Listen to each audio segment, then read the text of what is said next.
Hello everyone, how are you doing today? My name is Makeda Valletta, also known as the Body Scientist. And in case you're unfamiliar with me, I have a background in exercise and sports science, strength and conditioning, sports nutrition. And I'm currently working on a master's in medical cannabis science and therapeutics. And I have committed my life to studying all the ways we could take our body to its highest level. So I'm super, picky and aware and cautious of not just what I eat, but what I put on my skin, what's in the air that I breathe, and, understanding, what, food quality, okay? So if you follow me, you know that that's a lot of the things that I educate on. So today I wanted to talk about cannabis medicine, a couple of things. We can all see that cannabis is medical cannabis. You have the recreational use, which I don't like that term recreational use, because to me, even when it's recreational, it's still medicinal to me. Because medicine can be many different things, and we all know that the arts, for example, is healing, right? So making music, musicians who make music, people who listen to music, people who dance to music. I'm a dancer, right? Dancing is very healing. Painters, a lot of artists who create art. And that, goes along with cannabis and helping people get into that mind state.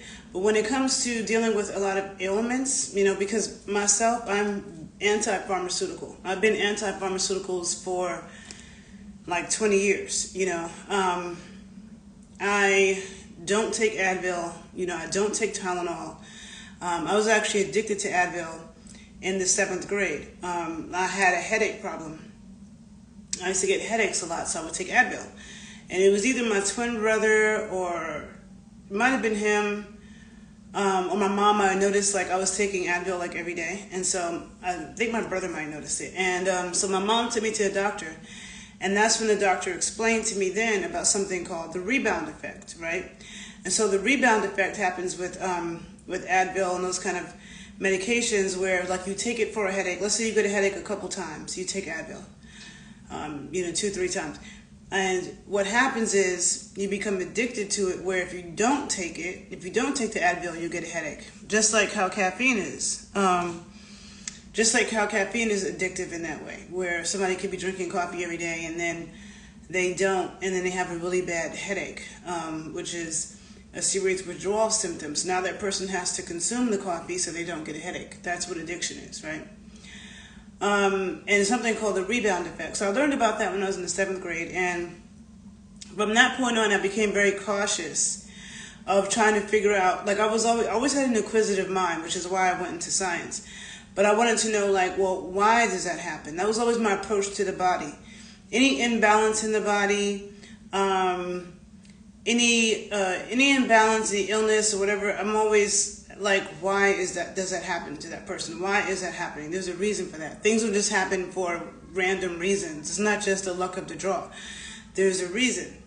And so over the years, as the years went on until I went into college, I was always trying to, pay attention to see what was causing the headaches. And then I graduated college and quickly began to learn a lot about food systems and additives in food.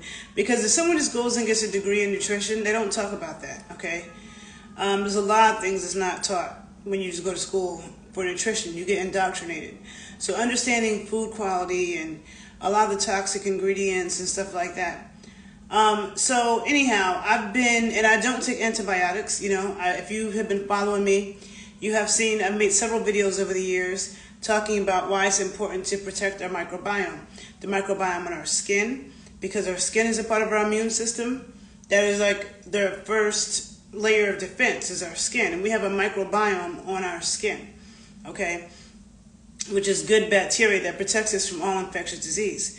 So we need to protect the microbiome in our gut. We need to protect the microbiome in our vaginal canal. All those places have microbiomes. And that is the first line against infectious disease, is the good bacteria, okay? So I learned this when I was in 10th grade biology in great New York City public schools, okay? Why using antibacterial, like antibacterial hand sanitizers and taking antibiotics, it destroys your microbiome, okay?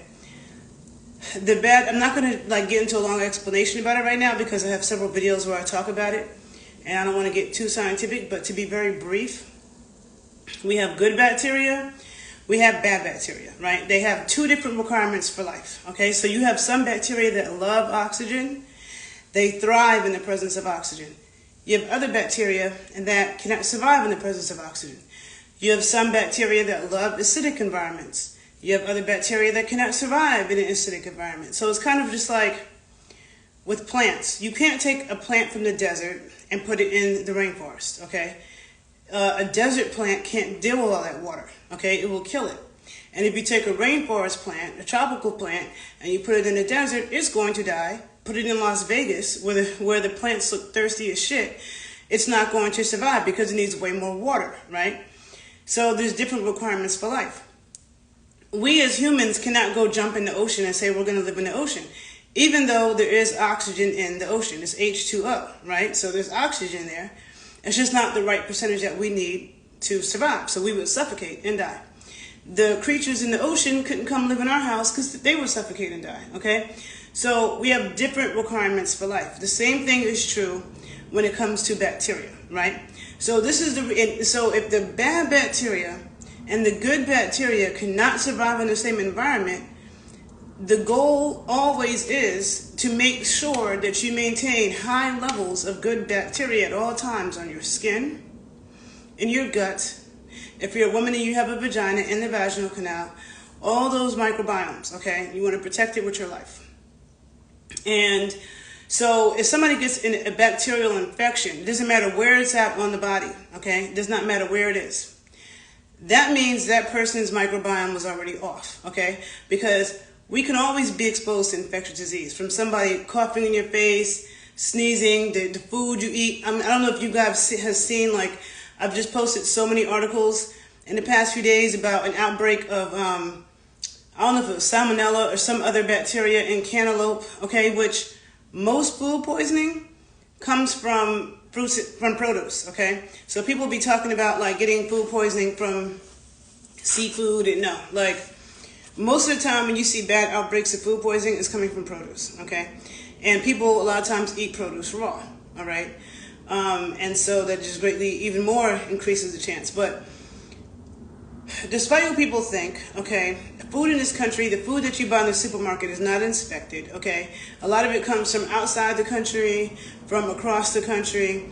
It's extremely easy for germ warfare to occur, for someone to contaminate our food system, extremely easy, okay, and cause all kinds of mass illness.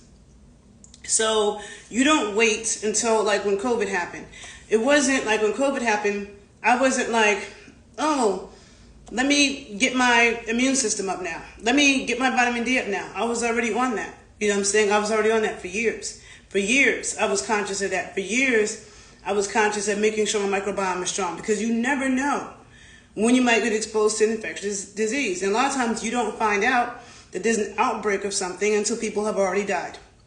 So they'll be like, oh, there's an outbreak of spinach and there's an outbreak of E. coli in the spinach. And 2 people ate it and died, okay? But there might have been 3 people that ate it and just threw up. There might have been 50 people that ate it and just got a little sick or didn't get sick at all. It depends on their microbiome.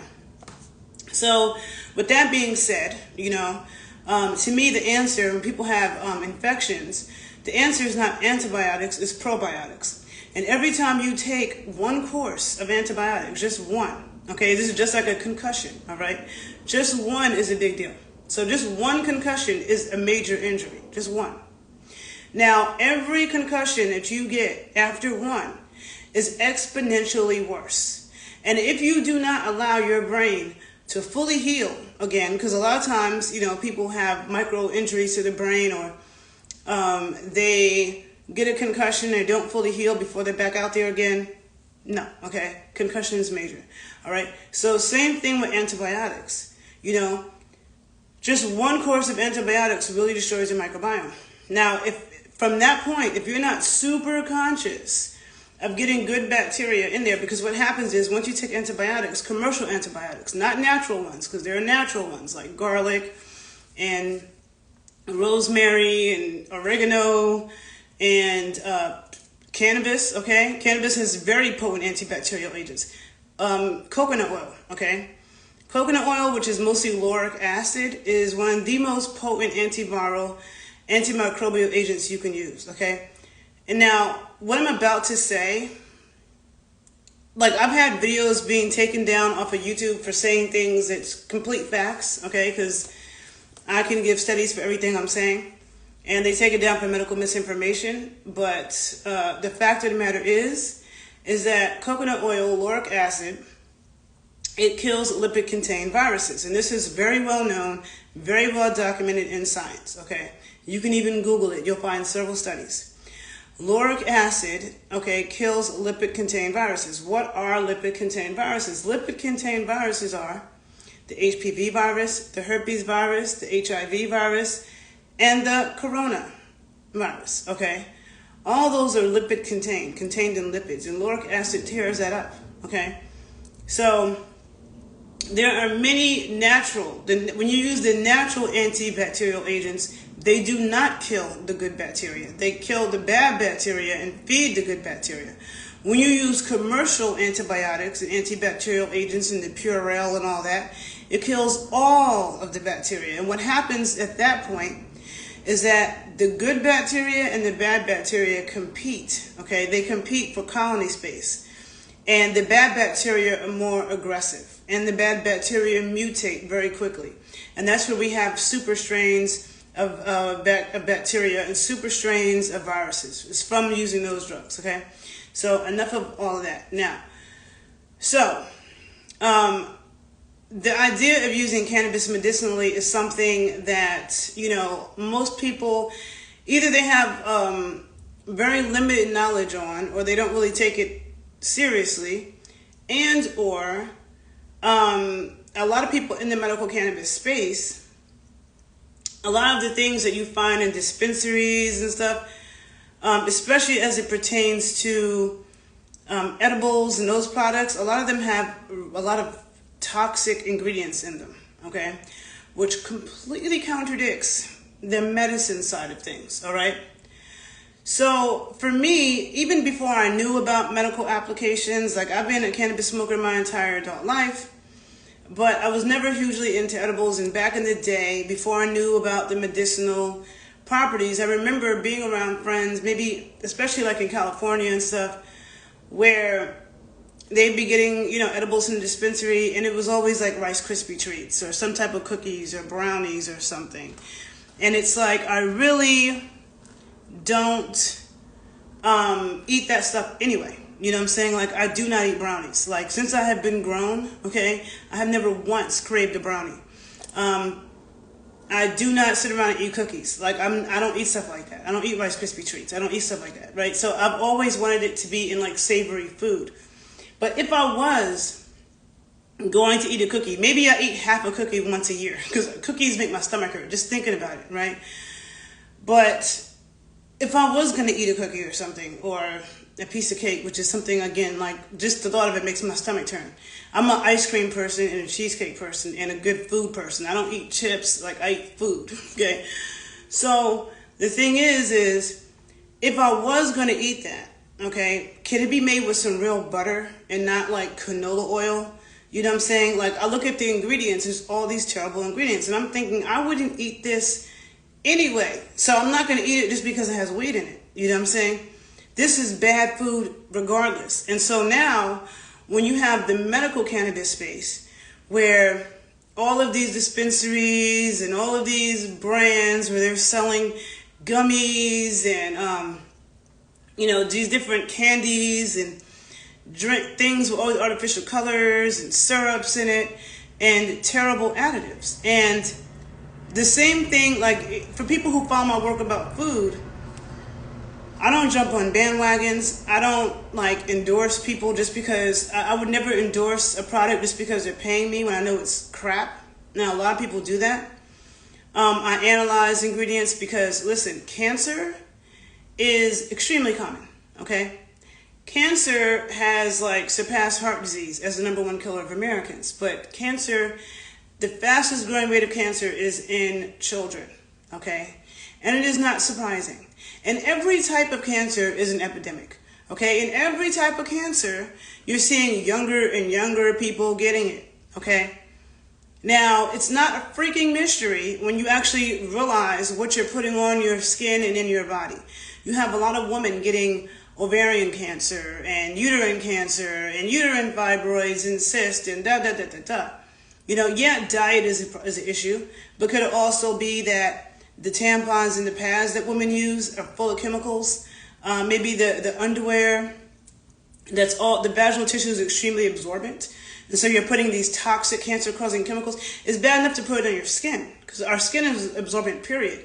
But now you're putting it on the mucous membranes, which are the most absorbent tissue.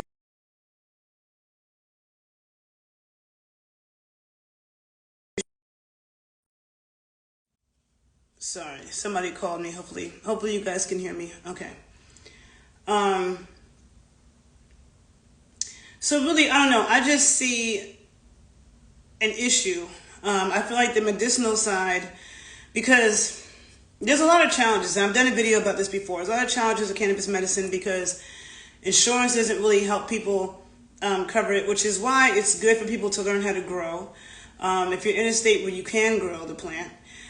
For me, you know, when it comes to my health, it's like years ago I made a choice. Like, you have what the law says, you know, and then you have what you're going to do for you, for your own health. So some people will abide by the law to the point where they'll run their health in the ground, meaning even if it was illegal, I would still use cannabis medicinally. Okay, I used it medicinally when it was illegal.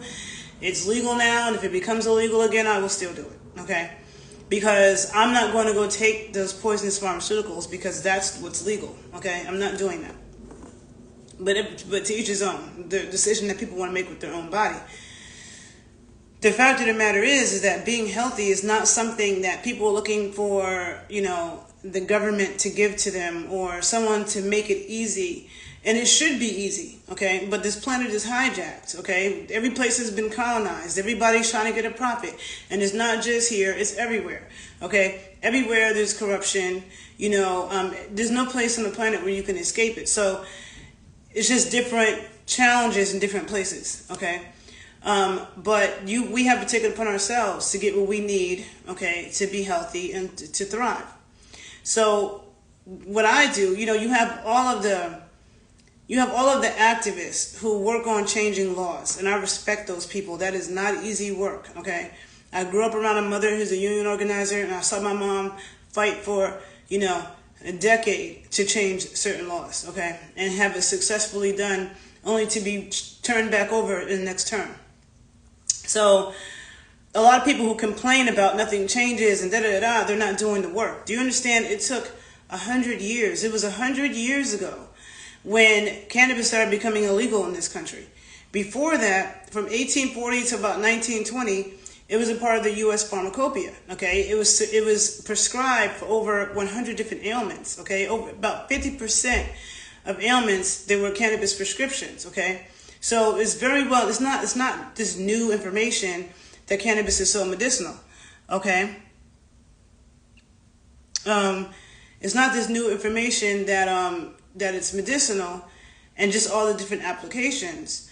But through propaganda, and this is what has turned me off about science, because my first graduate program, it was a program in applied physiology and nutrition, okay? And it was the only program in the country, that Teachers College at Columbia University, it was the only program in the country that did not take money from the food industry. Every single nutrition program in the country is funded by the food industry, just like every single medical program is funded by the pharmaceutical companies. Okay, and I wonder if that also is true about the pharmacists. You know, I know it's true for sure about the medical students. Okay, their education is funded by the pharmaceutical companies. So what you learn is tainted. Okay. So being in my first graduate program is what made me aware of a lot of things. And I don't associate with a lot of people that have degrees in nutrition, because most people who have degrees in nutrition or dietetics are super brainwashed and indoctrinated. And nobody cares what the scientists say. I used to want to be a scientist. I wanted to get a PhD and do research. And then I started to see the politics in science. I started to see if you have a good heart and you're somebody who really wants to help people and you go into it innocent, like, oh, I want to be a scientist. I want to figure out, how to help, cures for this, or how to help, you want to figure out stuff that's going to help people. But that's not how science works. It's about what you can get funding for, okay, and staying in the good graces of your funders, just like politics, okay? Politicians have to get funding, and they have to stay in the good graces of their funding, so it taints it. And then when you have scientists who've been saying for years, there are many scientists and many studies that happened over the past 100 years that clearly demonstrated that cannabis was not addictive, it didn't have all these harms, it can't kill you. And I want to say it can't kill you, except maybe with little children ingesting too much of it. There's a couple of cases where, like, I don't know if it was like a toddler or a baby died, but then I don't know, like, if it was 100% because of the cannabis, because there were other physicians who didn't think that was the reason, so it's kind of like debatable. But young children consuming too much, like eating edibles, can make them extremely sedated to a point where sometimes they might have to be put on, they might have to be intubated. So that can be dangerous. But cannabis, it doesn't kill you, okay? Because there's no cannabinoid receptors in the part of the brain that deals with, somebody said a young woman who was graduating with a medical degree told me that recently. Told you what? That they're educated by the pharmaceutical companies? There's no receptor. There are receptors in the part of the brain that control our breathing. We don't have cannabinoid receptors there, but there are opioid receptors there. And that's why opioids can kill you and can stop you from breathing, and cannabinoids cannot. Now, one of the things, okay, cannabinoid receptors and opioid receptors, they cross-talk with each other, okay? They actually communicate with each other. And opioid receptors and cannabinoid receptors are on a lot of the same neurons, like same places. Like you'll see clusters of cannabinoid receptors and clusters of opioid receptors. And they crosstalk with each other. And so if somebody is using opioids, right, using them in tandem with cannabinoids can help that person decrease the amount of opioids they're using, okay, which actually helps the opioids be more effective. Because what happens with opioids is that you need higher and higher doses and you're not getting any relief, okay? So using cannabinoids in tandem can get the person to decrease the opioids and sometimes stop it altogether, all right? And so just like with nutrition, you have, complementary nutrition, where you're dealing with nutrition and medicine. Well, there's complementary medicine, okay? She said the government and pharmaceutical companies fund them, and you can't get funding unless you do what they want. That's a fact. And that's the reason why I decided not to be a scientist, right? But I read research all the time, okay? Okay, I graduated college 20 years ago, and in the past 20 years, I have never stopped reading research, never stopped reading books. If somebody's going to take me on a shopping spree, I like clothes are cool, but I like books, okay? I like books. I spend a lot of money on books, and I've been like that my entire life, and I don't read bullshit books. So talking about books, right? This is a good book. Oh, hold on, man, let me see. I have my little bookmarks in here. This is a book that I got recently called The Cannabis Prescription, okay? The Cannabis Prescription, How to Use Medical Marijuana to How to use medical marijuana to reduce or replace pharmaceutical medications, okay? So this book is written by a graduate of UConn Pharmacy School, and she's a certified diabetes education, medication management, and a pain management specialty pharmacist, and has worked in the pharmaceutical and cannabis distribution for over 25 years. And so this is a good book, okay? She literally has a list of all the medications, okay, that can be replaced by cannabis. And it's very, very good, good book, okay? Another book that I'm that I'm using in one of my classes, I'm reading for one of my classes right now, is Cannabis Pharmacy, okay? This book, Cannabis Pharmacy. And it has a foreword by Dr. Andrew Weil. I don't know if you know him, but he's OG in the field that was talking about nutrition from like years ago, nutrition and drugs. And the author of this book, Michael Bax, he specializes in cannabis science and policy issues at Southern California Consultancy, which maintains clients throughout the U.S.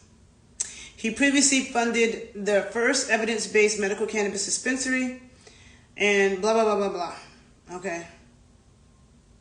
And then there's another author on here that's a medical doctor. Oh, sorry. No, I do not like Layla Africa. I will not call him Dr. Africa because he was a doctor of nothing. That man was a fraud. And no. Mm-mm. So now the other author in this book is a medical doctor, Jack McHugh, and he's a professor emeritus of medicine at the University of California, San Francisco. Dr. McHugh has authored 14 books and monographs plus 300 journal articles. And he's a chief medical officer at Empower Clinics in Portland, Oregon. Okay, so this is also a good book. There are many good books on cannabis medicine, and they all have different things. Oh, there's one more book. Darn it, I didn't bring it over here because I'm actually going to have the author on. I'm going to interview him. There's another book that I did not bring over here by a doctor named Benjamin Kaplan. Okay, he's in Boston. Dr. Benjamin Kaplan. I'm going to actually interview him on here soon. His book is excellent, okay, for people who are interested in using cannabis medicinally.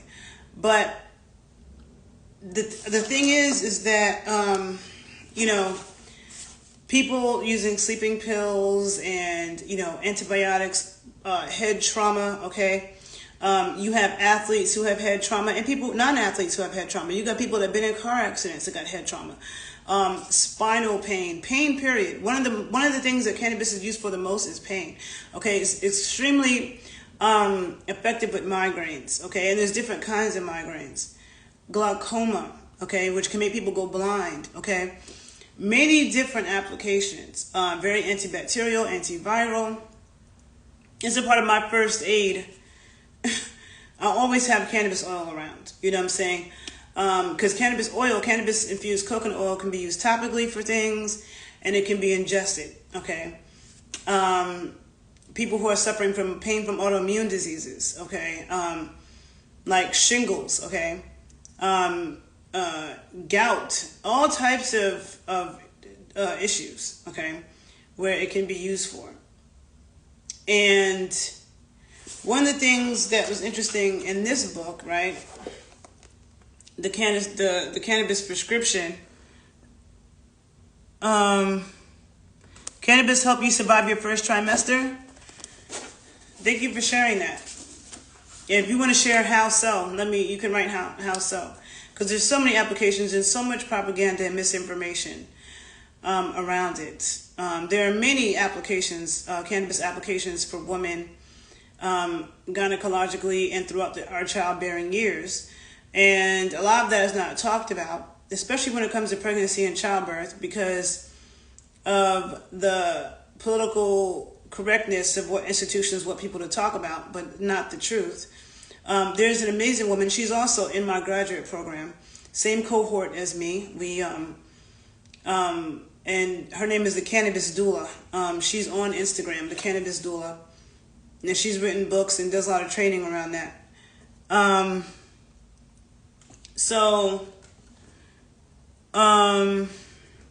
was I going to say? This book, The Cannabis Prescription, the author talks about how most of the pharmaceuticals, okay, that are distributed in the U.S. are made in China, all right? And I did a video some months ago talking about why I like to get my cannabis from dispensaries now. Because I don't trust, that stuff won't be laced with fentanyl. And not just fentanyl, but all kinds of other crazy toxic chemicals. When you get cannabis from the dispensary, you had morning sickness. You had severe morning sickness and you couldn't eat anything unless you smoked. Yeah.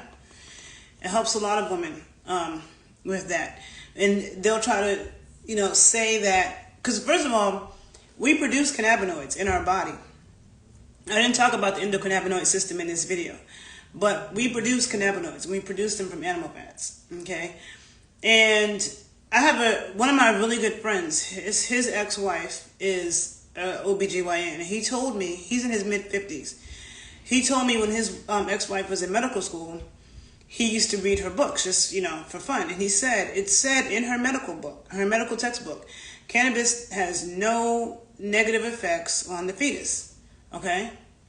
But now they make women like, oh my God, no, like this whole frenzy, but then they'll tell you to take the antiemetic drugs, right, which are not as effective and are much more toxic.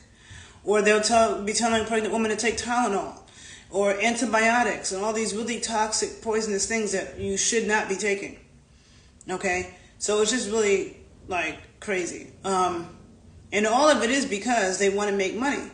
The pharmaceutical companies can't really make money off of cannabis, except the fact that a lot of people don't know that there are 3 drugs that have already been approved in using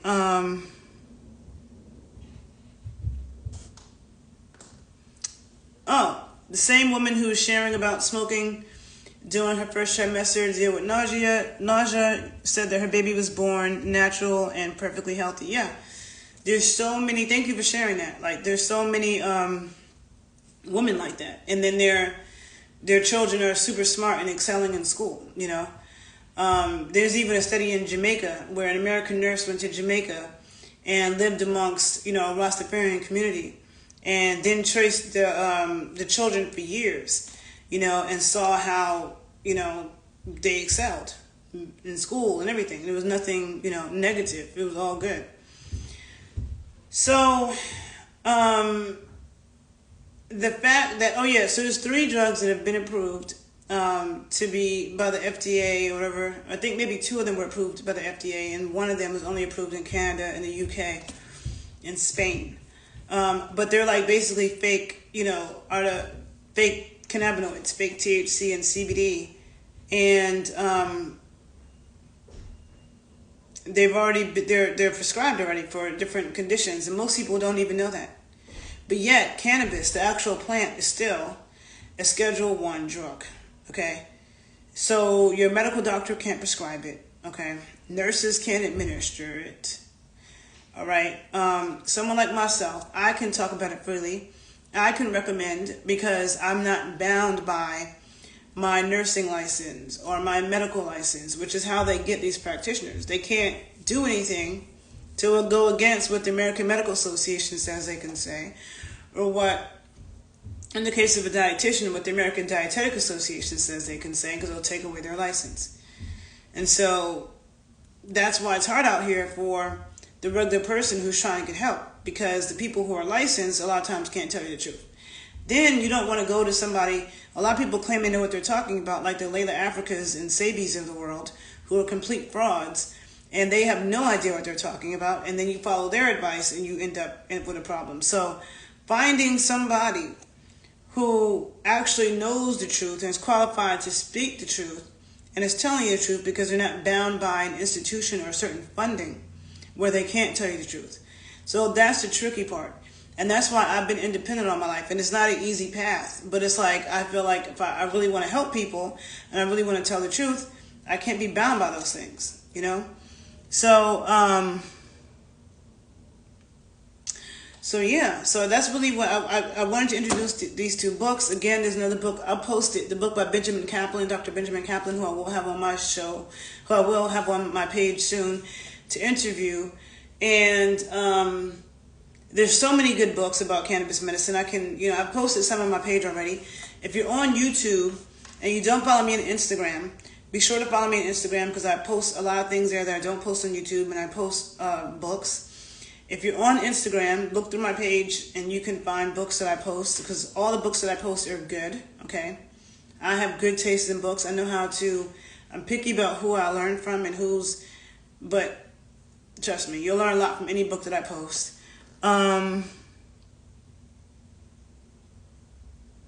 Yeah, you were going to be an RN, but your spirit won't let you. Yeah, and these nurses be stressed out. Nurses get paid well, but they be stressed out, and I just can't. So for me, there are many things. Some people ask me, why are you doing a master's degree in medical cannabis science? What do you want to do with that? And there's many things that I want to do with it. I'm not going to say all that in this video, but I will say one of the things is infuse it into what I've already been doing. So I've already been working with people, educating people on how to take their body to its highest level. Whatever imbalances is going on. I've worked with people from a wide range of backgrounds and ages and health profiles, and people with physiological issues, with physical issues of various sorts. Because no matter what's going on with you physiologically or physically, two things are always going to be extremely important to that process. One of those things is what you're consuming, okay? The other one of those things is what you're doing with your body, okay?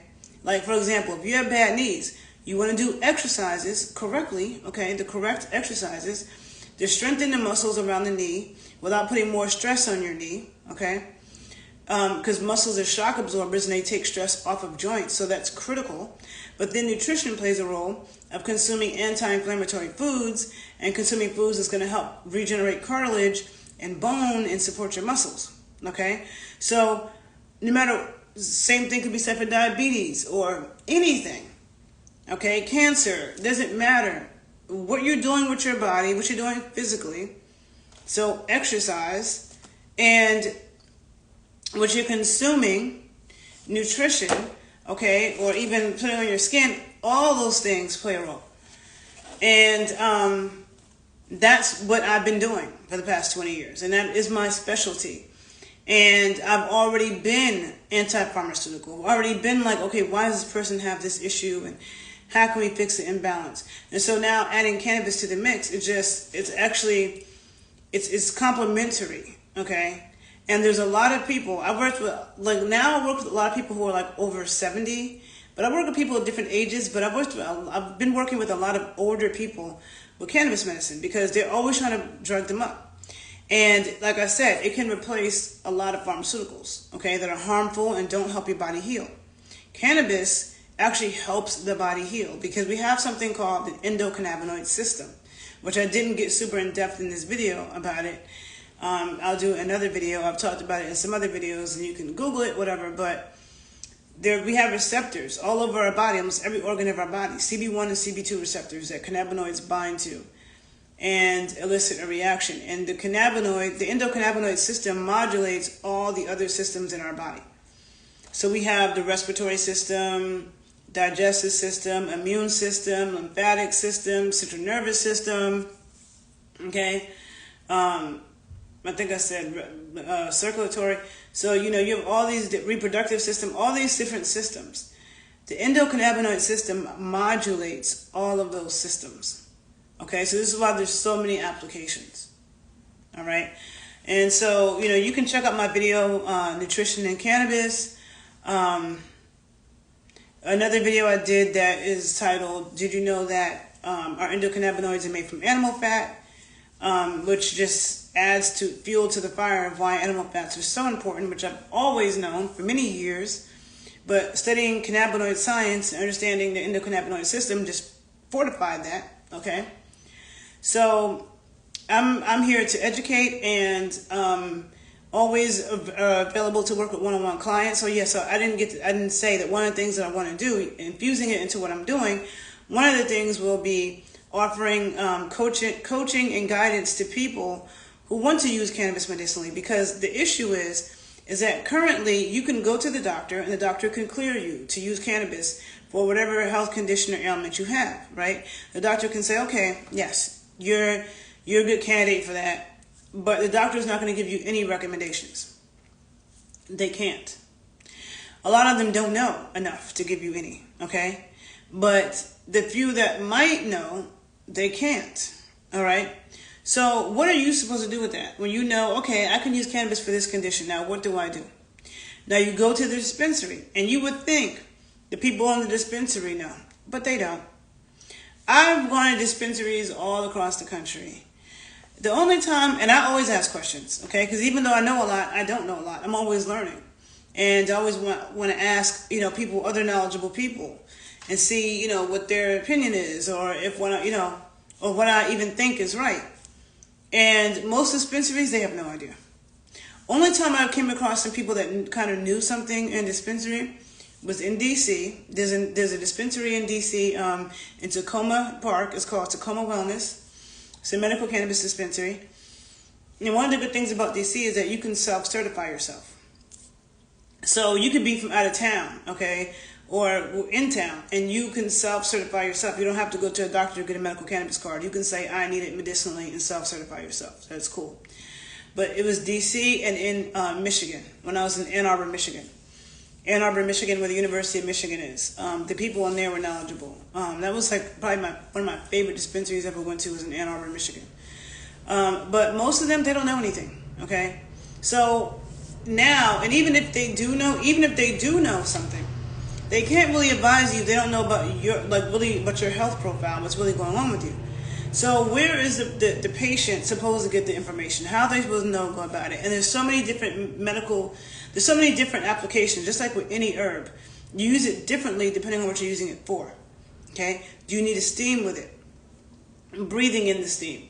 Or vaginal steam? Or do you need to make an oil and bathe with it? Do you need to scrub yourself with the herbs? Do you need to smoke it? Do you need to use it topically? Do you need to use it, make a suppository and use it vaginally or anally? Or there's a lot of different ways, applications, okay?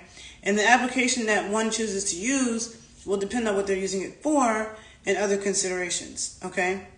And other considerations, because when you actually ingest it, it turns into something else. The THC turns into, the Delta-9 THC turns into 11-hydroxy-THC. So it becomes a totally different drug. But I won't get into that science right now. The last thing I wanted to say, so to finish up that one statement was that, yes, I will be, I want to have, to offer coaching to people who are looking to get started with cannabis medicine. And I'm always available for that now. I've been doing it. I've been doing it for about 5 years now. But I know a lot more now than I knew 5 years ago, okay? And so you can always get information from my videos. But if you want specific advice and guidance from me, you can always contact me. And I can send you my information about one-on-one consultations and coaching. But the other thing, and I'm going to post some of these photos, or maybe I'll make a video, but maybe I'll just post the pictures.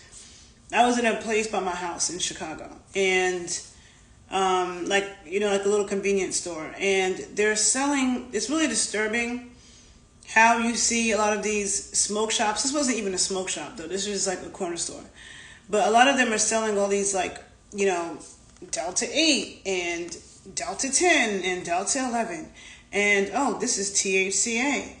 And, they're selling all these cannabinoids, that are made in laboratories and put in a bunch of candy with a bunch of artificial colors and canola oil. And it's just straight poison. And to me, it scares me because I'm like, I would never, just like I would never go to the gas station and take no goddamn sex pills. It's crazy to me that men do that. Okay, I wouldn't be surprised if that killed somebody. You know what I'm saying? I would think, how do I know I'm not going to die? Like, what is in this shit? You don't even know. It's not tested. And you get stuff in a dispensary, and it's tested and monitored. Okay? But the fake cannabinoids, to me, that's like eating fake vitamins. You don't want to eat fortified foods because fortified foods have fake vitamins. Fake vitamins can cause problems. They are not the same chemical form as what is found in nature. And a lot of times they have adverse health consequences. Okay, so I really strongly believe, I'm not messing with there's Delta 8 and these different Delta, and for people who don't understand what that means, it's organic chemistry, okay? These are organic chemistry terms, like cis and trans, okay? Organic chemistry terms. Delta 9, Delta 8, Delta 11, what that means is that the double bond is in a different place in the molecule, okay? But on a chemical level, something taking the double bond from the 8 position to the 11, from a 9 position to 11 position might say, oh, you just changed where double bond is at. But chemically, that can have severe consequences that are completely different than what happens when the double bond is at the 9 position. And I don't believe in tampering with nature. That's just my approach. I mean, my philosophy when it comes to nutrition, when it comes to health, period. When it comes to health, Period. I do not believe in tampering with nature. Sometimes people have to because maybe they get into an accident or they have to do certain things. But I do not believe in tampering in nature. That backfires on you. It always backfires. Okay? So, I'll be careful with that stuff. And I'll post some pictures of it on my Instagram to show you some examples of what I'm talking about. But I'm going to go on about my merry way because I need to go on to do other things today. So I just wanted to make this video. Definitely check out the books that I recommended. I'll post Dr. Benjamin Kaplan's book below as well. And you can also see it on my Instagram because I'll post it on my Instagram page. And I will be interviewing him soon and some other people. There's a pharmacist, this Nigerian pharmacist, who she's part of the reason why I'm in the program I'm in. She's in Florida. I'll be interviewing her. So there'll be some interviews coming up. Okay, so stay tuned for that. And if you've used cannabis medicinally, please share how you've used it, how you use it, how to help you. If you're interested in using it, you can check out the books that I post. If you're interested in guidance and one-on-one guidance for your particular situation, definitely hit me up and email me, thebodyscientist81@gmail, the body BODY scientist SCIENTIST, the number 8 and the number 1 at gmail.com. I don't have all the graphics on my video. I just do a live, no editing. Save it, repost it to YouTube because I'm busy. I can't. So hopefully you got that. And thanks for listening. I'll talk to you guys later, okay? Bye.